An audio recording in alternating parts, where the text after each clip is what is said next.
Hello everyone, कैसे हो दोस्तों। आज हमारे साथ एक स्टूडेंट हैं यश कन्नौजिया, जिन्होंने आईआईटी जाम 2025 के एग्ज़ाम में सक्सेस हासिल किया है।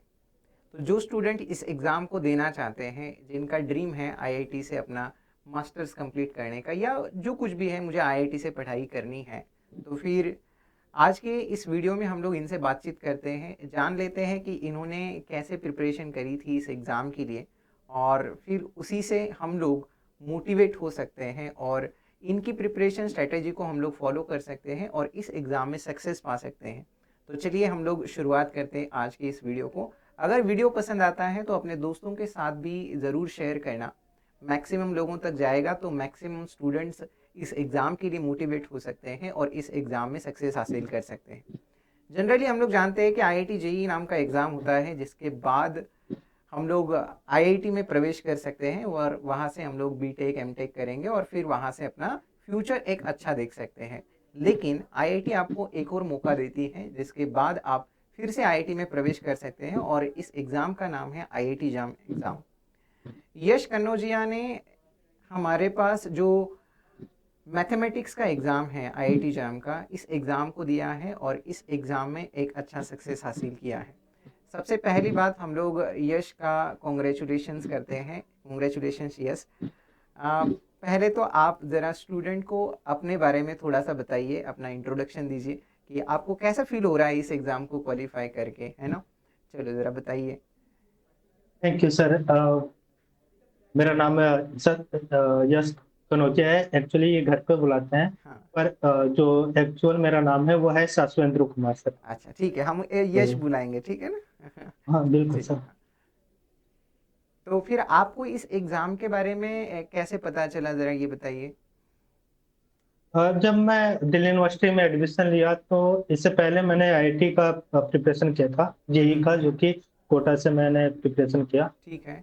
अ, वहाँ पे मैंने टॉप 23 स्टूडेंट्स में से था एलएन में, पर कुछ दिक्कतें आ गई थी, हॉस्पिटलाइज हो गया मैं, तो नहीं अच्छा हो अच्छा पाया। अच्छा। तो उसमें आप उसके ज़्यादा बाद अच्छा परफॉर्म नहीं कर पाए, तो फिर नहीं आपको कर पाया। आपको आईआईटी जाम एग्ज़ाम के बारे में कब पता चला था कि अब। जब मैं कॉलेज में गया था। अच्छा, कॉलेज में गए थे, बीएससी फर्स्ट ईयर में गए होंगे, तभी आपको पता चला होगा कि ऐसा भी एग्ज़ाम हाँ होता है। और फिर आपने प्रिपरेशन कब स्टार्ट करी थी इस एग्ज़ाम के लिए। सर, मैंने प्रिपरेशन ये स्टार्ट किया था 24 के लिए, 24 के 2024 लिए। तक के लिए किया था। अच्छा, मतलब 2030 में आपने ये प्रिपरेशन को स्टार्ट किया होगा, है ना। हाँ हाँ। जी जी। तो स्टूडेंट्स को बता दूं कि इनका ये दूसरा अटेम्प्ट है। 2024 में भी इन्होंने दिया था, लेकिन हम सब जानते हैं कि 2024 का पेपर मैथ्स का स्पेशली थोड़ा सा टफ आया था, है ना। तो जी बहुत सारे स्टूडेंट्स ने ये सोचा होगा कि ये एग्ज़ाम टफ होता है, लेकिन कुछ लोगों ने फिर से सोचा कि क्यों ना हम लोग एक और बार ट्राई करें और इस एग्ज़ाम को अच्छे से तैयारी करके एक बार फिर से दिया जाए। तो यही यश जी ने किया, जिन्होंने फिर से एक बार इस एग्ज़ाम के लिए तैयारी करी और 2025 के एग्ज़ाम में इनको सक्सेस मिला। अब थोड़ा सा ये जान लेते हैं कि आपकी जब आप प्रिपरेशन कर रहे थे तो जनरली आपका डेली शेड्यूल क्या रहता था, किस तरीके से आप प्रिपेयर करते थे इस एग्ज़ाम को, ज़रा बताइए। अ, मतलब जैसे कि क्लासेस के अलावा जब आप कैसे सेल्फ स्टडी कैसे करते थे, जिससे स्टूडेंट को आपको फ़ायदा हो जाए, है ना, जैसे आप करते थे। सेल्फ स्टडी में क्या करता था कि एक तो आईएफएस के जो भी हैं फ्री में कोर्सेस हैं, हम्म। उनको मैं देख लेता था। क्वेश्चंस वगैरह बहुत सारे होते थे। अब ठीक। 500 के करीब क्वेश्चंस अभी चले थे, सीरीज चला था, तो ठीक है। वो ठीक मैंने है। पूरे देखे थे। अच्छा। तो वहां से मैं कर लेता था। Okay okay okay. मतलब मैक्सिमम आप क्वेश्चंस प्रैक्टिस के ऊपर फोकस रखते थे, है ना। एक बार आपने कॉन्सेप्ट बना लिए होंगे और फिर उसके बाद क्वेश्चंस की प्रैक्टिस ही करनी है। तो जी, जो इस बार हाँ। मैंने यही किया था कि पहले उस समय तो बहुत से क्वेश्चंस मेरे 24 वाले में नहीं हुए थे, और प्रिपरेशन भी इतना अच्छा नहीं था मेरा। हाँ हाँ हाँ। फिर मैंने अपना थ्योरी पे काम किया, उसके बाद क्वेश्चंस, केवल क्वेश्चंस बिल्कुल पे ध्यान बिल्कुल। दिया। मतलब कई सारे स्टूडेंट्स ये गलती कर देते हैं कि उनको लगता है कि मतलब एक मन में होता है ऐसा कि चलो हम लोग डायरेक्टली क्वेश्चंस को प्रैक्टिस करते हैं और देखते हैं अपना होता है कि नहीं होता है। उनको लगता है कि कॉन्सेप्ट उनके बहुत अच्छे हैं। लेकिन ये ज़रूर करना, अगर आप स्टूडेंट्स इस वीडियो को देख रहे हैं तो आपको पहले कॉन्सेप्ट्स को अपने स्ट्रॉन्ग बनाना है। एक बार कॉन्सेप्ट बन जाए, फिर उसके बाद आपको क्वेश्चंस की प्रैक्टिस करनी है। खैर हमारा सब्जेक्ट ही मैथमेटिक्स है, तो क्वेश्चंस प्रैक्टिस के अलावा तो कोई ऑप्शन नहीं है आपके पास, लेकिन उसके लिए आपके कॉन्सेप्ट स्ट्रांग होना उतना ही ज़रूरी है। अब क्वेश्चंस की प्रैक्टिस की बात आती है, तो आप क्वेश्चंस की प्रैक्टिस कहाँ कहाँ से करते थे, वो भी बताइए यश। क्वेश्चन के प्रैक्टिस जैसे कि बहुत जगह से मिल जाते थे। मैं हाँ एक्चुअली आपको बताऊं, जैसे कि मेरा एक ग्रुप है हाँ हाँ। जिसमें हम लोग 12 लोग थे। हम्म।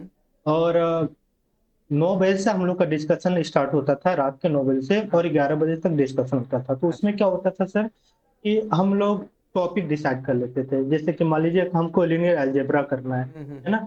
तो उस पे वहां से क्वेश्चन से हम लोग पिक करते थे। और कुछ प्रीवियस ईयर होते थे, कुछ अच्छे क्वेश्चन जो हमारे टीचर देते थे उनको हम करते थे। और मीटिंग हम करके गूगल मीटिंग पे वो फिर अपना जो कुछ भी डिस्कशन शेयर डाउट्स करते वगैरह थे। है वो क्लियर करते हाँ, थे। हाँ तो ये ऐसा एक, होता था कि कॉन्सेप्ट एकदम क्लियर हो जाता था हम लोग का। तो ये बहुत अच्छी बात बताई आपने। तो जो स्टूडेंट्स अभी इस वीडियो को देख रहे हैं, आप ज़रूर ये चीज़ फॉलो कर सकते हैं जो यश इन्होंने फॉलो करी थी। आप अपने दोस्तों का एक ग्रुप बनाइए कि जो भी स्टूडेंट्स इस एग्ज़ाम के लिए तैयारी करें, आप अपना एक व्हाट्सएप ग्रुप बना सकते हैं। उसके अंदर आपको जो कुछ भी डाउट्स आ रहे वो आप डाल सकते हैं, आपस में डिस्कस कर सकते हैं। अगर आपका जैसे कि मान लो वहाँ पर डाउट क्लियर नहीं हो रहा है, तो आप एक गूगल मीट शेड्यूल कर सकते हैं, वो तो बिल्कुल फ्री ऑफ कॉस्ट है, कभी भी आप शेड्यूल कर सकते हैं। शेड्यूल करिए, आपस में बातें करिए, समझिए, और फिर ये अगर हम लोग करेंगे तो डेफिनेटली इस एग्ज़ाम में आपके सारे डाउट्स क्लियर हो सकते हैं। बेसिकली अगर आप 4-5 लोग हैं, लेट्स से इनके 12 लोगों का ग्रुप था, तो आप सोचिए कि 12 लोगों के अप्रोचेस आ सकते हैं, है ना। तो एक क्वेश्चन को सॉल्व करने के अलग अलग तरीके आपको मिल सकते हैं। तो ये अच्छी बात है कि आप अपने दोस्तों के साथ मिलकर अगर स्टडी करेंगे, ग्रुप स्टडी करोगे, तो डेफिनेटली इस एग्ज़ाम में आपको अच्छा फ़ायदा होगा। अब थोड़ा सा ये भी बताइए कि जब आप प्रिपेयर कर रहे थे, तो डेली लगभग ऑन एन एवरेज आपका कुछ टाइम फिक्स होता था कि इतना टाइम मुझे पढ़ना है, ऐसा कुछ? अब सर अच्छा लगता था तो पढ़ता जाता था, ऐसा कुछ नहीं था कि अच्छा, ऐसा कोई कभी कभी फिक्स ऐसा टाइम? भी हाँ होता हाँ था कि मन नहीं कर रहा हो तो ठीक है, हाँ हाँ नहीं हाँ, किया मन। बिल्कुल। मतलब ऐसा नहीं है कि फिक्स शेड्यूल नहीं था, आपको बस जिस दिन अच्छा लगेगा फिर ज़्यादा ज़्यादा करते थे, अगर किसी नहीं, दिन। मुझे तो अच्छा ही लगता था एक्चुअली। कभी कभार ऐसा होता था कि मन नहीं किया तो, हाँ हाँ हाँ। या कुछ कॉन्सेप्ट नहीं आ रहे हैं, ऐसा लगता था कि मतलब दिमाग ही काम करना बंद कर हाँ दिया हो, हाँ तो हाँ हाँ। वहां पे मैंने कहता था कि ठीक है, वक्त हो गया आज अच्छा के लिए। अच्छा अच्छा अच्छा, ठीक है। तो आप ज़रा ये भी बताइए कि क्या आपने इस एग्ज़ाम को क्वालिफाई करने के लिए इस एग्ज़ाम के सारे पीवाईक्यूज़ करे थे, या कुछ पर्टिकुलर लेटेस्ट वाले ही पीवाईक्यूज़ किए थे? लगभग मैंने सारे दे दिए थे PYQ। मतलब 2005 से 2024 तक अपने पास पीवाईक्यूज़ हैं नहीं लगभग। सर, 2015 से मैंने स्टार्ट किया था, 2024 तक मैंने हाँ, दिए थे। मतलब आपने लास्ट के 10 साल के पेपर्स किए थे, ऐसा हम लोग हाँ मान ये के चल सर, सकते मैं हैं। लगभग ग्रुप में हमारे कम से कम 70 MTP मतलब FLT हम लोग दिए हैं, 70 के करीब। अच्छा अच्छा अच्छा अच्छा, हाँ। फुल लेंथ और टेस्ट उसमें आपने सर, लगभग 70 दिए हैं। हाँ सभी लोग 70 दिए हैं सर। मेरा, मैं उस ग्रुप का खुद का वो था, एडमिन था, और मैं ही खुद कंडक्ट कराता था। और प्लस सभी लोगों ने IFS का लिए थे तो वो वहां से दे देते थे। हाँ हाँ हाँ। कुछ क्वेश्चंस हम लोग जो नहीं आते थे वो डिस्कशन हो जाता था। मैं आपको बताऊं, 12 बच्चे थे, 12 स्टूडेंट थे, इतने अच्छे क्लोज हो गए थे, और 12 का हम लोग IIT जा रहे हैं सर। अरे वाह वाह वाह वाह वाह। बहुत सही बात। आप देखिए कि सोचिए कि आप, मतलब ग्रुप स्टडी का कितना फायदा हुआ, आपस में सब लोगों ने मिलकर पढ़ा, सबको इतना फायदा हो गया कि अब सब आईआईटी जा रहे हैं, है ना। चलो, अब पीवाईक्यूज आप ज़रूर, ये स्टूडेंट्स जो भी देख रहे हैं, तो आप ये ज़रूर करना कि आप अगर इस एग्ज़ाम को क्वालिफाई करना चाहते हो, तो इस एग्ज़ाम को अगर आपको समझना है, तो इस एग्ज़ाम के कम से कम लास्ट के 7-8 साल के पीवाईक्यूज आप ज़रूर कर लेना, कम से कम 5 साल के तो आप करके जाना। फिर उसके बाद एंड में आपने, अब जैसे यश ने बताया कि इन्होंने 70 फुल लेंथ टेस्ट दिए थे, और खैर आईएफएस का जो टेस्ट सीरीज होता है वो तो एंड में बहुत सस्ता हो जाता है, मतलब ना के बराबर होता है। तो फ्री हो जाता है हाँ, एक्चुअली एकदम में बताऊं फ्री तो। हो जाता है। तो आप उसे भी दे सकते हैं, उसका भी फ़ायदा होगा आपको। अब अब ये सवाल हम लोग पूछते हैं आपसे कि अभी अगर कोई स्टूडेंट इस एग्ज़ाम को क्वालिफाई करना चाहता है तो आप उस स्टूडेंट को क्या सजेस्ट करना चाहोगे अपनी तरीके से कि इस तरीके से आप प्रिपेयर करना, डेफिनेटली इस एग्ज़ाम में सक्सेस होगा, या फिर आपने जो गलतियां करी थी कि वो गलतियां आप मत करना, आपको उसका नुकसान हो सकता है, आपको क्या ऐसा फील होता है, आप क्या बताओगे? फर्स्ट ऑफ ऑल जो मैंने समझा इस मतलब एग्जाम को लेकर, मैंने देखा कि लगभग 55 to 60% प्योर पार्ट आता है, हाँ हाँ हाँ। जिसमें रीअनालिसिस एनालिसिस, लिनियर अलजेब्रा और डिफरेंशियल कैलकुलस और आपका ग्रुप थ्योरी।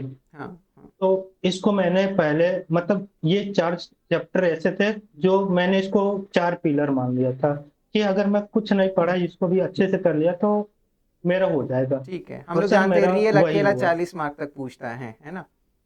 यस। हाँ हाँ और जो अप्लाइड वाला पार्ट था उसको मैं डेली बाय डेली करता था, 2 घंटे निकालता था उसके लिए, हाँ हाँ। उसको डेली पढ़ता था। क्योंकि अच्छा। अप्लाइड था तो उसमें कॉन्सेप्ट्स कुछ होते हैं जो याद करने वाले होते हैं। हाँ हाँ जैसे हाँ। ओटी हुआ तो उसमें याद ही करना है ना? तो ये सब याद करने वाले जो थे तो मैं उसको रेगुलर रखता था 2 घंटे। और जीटी का मैं प्रॉपर 1 घंटे देता था क्योंकि उसमें बहुत सारे ज़्यादा रिजल्ट्स थे, तो मैं उसको करता था। अच्छा। अ, एक और फायदा हुआ था कि मैंने बहुत सारे शॉर्ट्स नोट्स बनाए थे जो कि अपने वॉल पे भी लगा रखा हूँ, हाँ अभी हाँ भी हाँ है। हाँ हाँ हाँ। तो जब मैं स्टडी टेबल पर अपना बैठता था तो पहले 1.5 घंटे उस पे टाइम देता था, भले मुझे कुछ करना हो या नहीं करना हो। पहले मैं सारे के सारे शॉर्ट नोट्स खुद ब खुद कॉपी पे नोट डाउन करता था। कुछ उसमें मिस्टेक हो गया तो फिर मैं शॉर्ट नोट्स देखता था। अच्छा, तो ये था मेरा। मतलब आपने रिवीजन अ, करने के लिए बहुत समय दिया था, मतलब शुरुआत हाँ ही सर। आपकी रिवीजन से होती थी पढ़ाई की। जी। अच्छा जी अच्छा सर। अच्छा।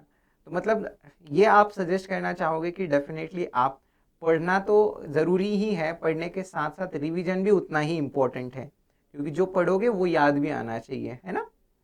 जी। अब ये एक आखिरी सवाल हम आपसे पूछते हैं कि अभी फ्यूचर के बारे में आपने क्या सोचा है, कि अब क्या करना चाहते हो आप? फ्यूचर के बारे में सर, मैं सोच रहा हूँ कि अभी तो मुझे आईआईटी जोधपुर मिल रहा है, मुझे हाँ हाँ कॉलेज हाँ एमएससी प्लस एमटेक डाटा वाला, डाटा हम्म, एनालिसिस का। हाँ हाँ हाँ। तो मैं सोच रहा हूँ उसमें वो ठीक है, और फिर उसके बाद फिर डिसाइड करेंगे वहाँ पर जाके कि करना क्या वहाँ है। पे जाने के बाद मैं डिसाइड अच्छा करूंगा। अच्छा। तो बहुत दूर की अभी सोच नहीं है, अभी फ़िलहाल तो पहले आईआईटी जाते हैं और फिर देखते हैं वहाँ पर क्या कैसा माहौल जी। है ना? ठीक है ठीक है। चलो, आपसे बात करके बहुत अच्छा लगा यश। जो कुछ भी बातें आपने बताई, डेफिनेटली उन बातों का स्टूडेंट्स जो भी देख रहे होंगे इस वीडियो को या देखेंगे, तो उनको भी फ़ायदा होगा और वो भी इस एग्ज़ाम के लिए मोटिवेट होंगे और इस एग्ज़ाम को क्वालिफाई कर सकते हैं। डेफिनेटली आप भी आईआईटी में जा सकते हैं, बस पढ़ाई करने की ज़रूरत है यश जैसे, है ना? तो चलिए मिलते हैं अगले वीडियो में, तभी तक सभी को thank you, bye bye and happy learning. चलो बाय।